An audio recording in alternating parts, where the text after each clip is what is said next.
बड़े बड़े पॉलिटिशियन को किसके वजह से ना क्या बात। अभी कोई भी ये लोग शरद पवार साहब लोग का करता ही था, पर यहाँ जहाँ तक सब आर्टिस्ट आके गए हैं, पर कपड़े का नाम आते ही एक ही आदमी है हिंदुस्तान में। तो सर ये तो बातचीत हमने की फिल्म इंडस्ट्री के लोगों के बारे में, मुझे पता चला है कि आपने एक से बढ़ के एक पॉलिटिशियंस के लिए भी कपड़े डिजाइन किए हैं। If I am not wrong, शायद आपने 3 प्रेसिडेंट के लिए भी कपड़े डिजाइन किए हैं सर। ये बताइए सर, ये मतलब वो कौन सा दौर था सर? सर सबसे पहले मैंने ज्ञानी जी को शेरवानी बनवाई थी। ज्ञानी जेल सिंह साहब। जी हाँ। वो वाइट ज्यादा पहनते थे।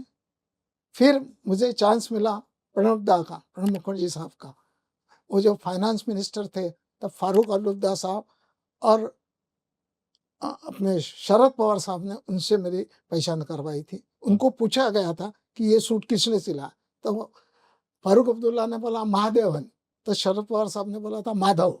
अच्छा।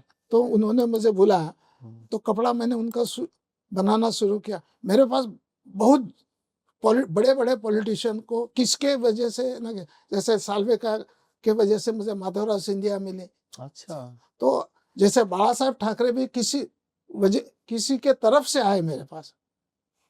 वो थे मोहन वाघ जी और शिरीष गुप्ती जी। उन्होंने मुझे इंट्रोड्यूस किया कि तू जो कपड़ा एक कुर्ता पैजामा पहने होंगे क्या, मुझे याद नहीं इतना, पर उन्होंने बोला था मुझे कुर्ता पैजामा ऐसा चाहिए कि जिसमें मेरी बॉडी नहीं दिखे। ये किन्होंने बोला था? बाला साहब ठाकरे साहब ने। अच्छा, साहिब ने बोला। क्योंकि कैमरा लगने के बाद पैर दिख सकते हैं, तो मैं उनके लिए स्पेशल मोटा कपड़ा बना के, और वो कपड़े के बहुत शौकीन थे और उनको 2 ही कलर ज्यादा पसंद थे, व्हाइट ऑफ व्हाइट। घर में वो कलर लुंगी कुर्ता या लंबा झोला वगैरह पहनते थे, पर बाहर और उस पे शॉल ऑफ व्हाइट कलर के पहनते थे। प्रणब मुखर्जी साहब के लिए मतलब क्या रेगुलर बेसिस पे आपसे कपड़ा डिजाइन करते थे उनके लिए, या कभी पहले जब से मेरी पहचान हुई है, मेरे ख्याल से वो प्रेसिडेंट होने के 10-15 साल, मैंने 25 साल तो उनका काम किया है पक्का। प्रणब दा का 25 साल रेगुलरली 25 साल। क्या अभी कोई भी ये लोग शरद पवार साहब लोग 40 साल के हो, उनका अभी भी आप ही कर रहे हैं? अभी भी स्टिल मैं ही कर रहा हूँ। तो आप ही के सिले हुए कपड़े वो पहनते हैं? ओह अच्छा। बाला साहब ठाकरे के भी सारे कपड़े आप मेरे यहाँ ही बनते थे सब। अच्छा, ये बहुत बड़ी बात है। फिर रामनाथ कोविंद साहब है, उनकी भी पहचान कहीं हुई, उन्होंने मेरे से कपड़े बनाना शुरू किया। तो क्या माउथ टू माउथ ऐसी मेरी पहचान मोदी साहब जी की भी हुई, पर काम मैंने किया नहीं। ओके, आपकी ख्वाहिश है मोदी साहब के लिए आप हो जाएगी ख्वाहिश। ओके, विलन का जिक्र हो गया, पॉलिटिशियन का जिक्र हुआ, जो एक्टर्स हैं उनका आपने कुछ डिजाइन किया, जैसे बच्चन साहब, शाहरुख, सलमान, आमिर, इन सब के लिए? आमिर का किया है। आमिर का किया है। अमिताभ बच्चन जी का भी किया है। किस फिल्म में किया था आपने? सूर्यवंशम। ओ, सूर्यवंशम में आपने डिजाइन किया है? अच्छा। एक लाल बादशाह करके फिल्म थी, उसमें मैंने ज्यादा काम नहीं किया। अच्छा। 2 ही पिक्चर में किया, पर बच्चन साहब अच्छे आदमी है। सूर्यवंशम में उनका 2 रोल है सर, बाप का और बेटा का।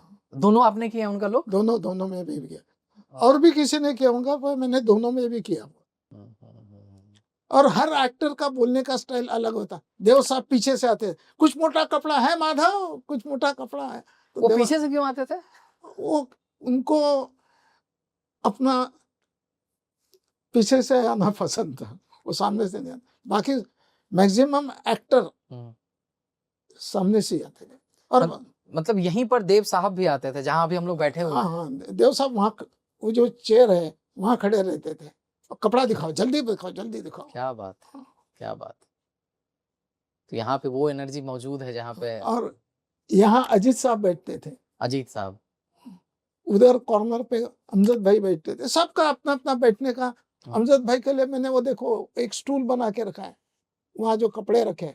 अच्छा, बड़ा स्टूल, वो अभी तक है? अभी तक उस पर अमजद साहब बैठा करते थे। भाई कैमरामैन, ये सारी चीजों को तुम कैप्चर करना। वो पल याद आते हैं, वो क्षण याद आते हैं कि यहीं पर कभी देव साहब थे, अमजद साहब थे, दिलीप कुमार थे। दिलीप कुमार साहब भी आए हैं? हाँ, दिलीप साहब के भी मैंने पिक्चर्स की हुई है। कौन कौन से पिक्चर किए आपने मुझे याद नहीं, पर मैंने दिलीप साहब का भी काम किया है। दिलीप साहब ने पर्सनल सूट्स भी बहुत बनाया है। अजीत शाह, प्राण शाह, विलन तो सब सभी का करता ही था, पर यहाँ जहाँ तक सब आर्टिस्ट आके गए हैं। राइट। सर, आप अपने पर्सनल रिलेशंस की बात कर रहे हैं, मुझे याद आता है कि बच्चन साहब की एक फिल्म थी शहंशाह करके, और वो शहंशाह से बच्चन साहब, मतलब वो रिश्ते में तो हम तुम्हारे बाप होते हैं, ये वाला डायलॉग था। मैंने आपकी किताब में पढ़ा कि वो फिल्म जो है वो अटक गई थी कहीं पर, लेकिन स्वर्गीय बाला साहब ठाकरे के साथ आपके संबंध इतने अच्छे थे कि आपने बातचीत करके उस फिल्म को रिलीज करवाने में मदद की थी टिनवालन साहब की। मैं फिल्म में ही काम करता था। अमरीश जी उस फिल्म में थे। पूर्णचंद्र राव से मेरे अच्छे संबंध थे। उन्होंने बोला कि अब रिक्वेस्ट करते हैं, अगर मान गए तो बाला साहब ठाकरे को, बाला साहब जी को मैंने रिक्वेस्ट की, उन्होंने वो काम करवा दिया। बाला साहब ठाकरे को कैसे आप याद करते हैं? बाला साहब ही थे, वो एक ही साहब है। वो बहुत बढ़िया आदमी थे। वैसे पॉलिटिक्स में बहुत आदमी दिखते हैं, वैसे नहीं रहते। शरद पवार साहब भी बहुत बढ़िया आदमी है और सिंपल। बाला साहब ठाकरे साहब जो थे, वो कुर्ता पैजामा पे शॉल डाल के एक स्टाइल बनाते थे। शरद पवार जी सिंपल रहते थे। ऐसा सबका, हर एक जितने भी पॉलिटिशियन थे, उनकी एक एक स्टाइल रहती थी। विलासराव देशमुख सफारी पहनते थे। उनके लिए भी आपने डिजाइन किया? मैंने वहाँ है ना, कटिंग पॉलिटिशियन इन साइज। अच्छा, हाँ, यहाँ पे है। फिर म्यूजिशियन लोगों का भी बहुत मैंने काम किया। किनका? शिव कुमार शर्मा, अनूप जलोटा। शिव कुमार शर्मा कपड़े के बड़े शौकीन थे। वो उसमें फोटो भी है उनका। अच्छा। शिव जी बहुत ही कपड़े में, पर कपड़े का नाम आते ही एक ही आदमी है हिंदुस्तान में, वो मोदी जी। जिनका मैं काम किया नहीं है। अच्छा। मिला हूँ। आपको ख्वाहिश है करने की उनके लिए? अगर मिलेगा तो सौभाग्य, काम अच्छा करने की कोशिश करेंगे। लास्ट तक रुके हो, मतलब क्लिप आपको इंटरेस्टिंग लगी, तो subscribe to digital commentary clips. और फुल पॉडकास्ट तो इससे भी ज्यादा इंटरेस्टिंग है, जिसका लिंक आपको डिस्क्रिप्शन बॉक्स में मिल जाएगा।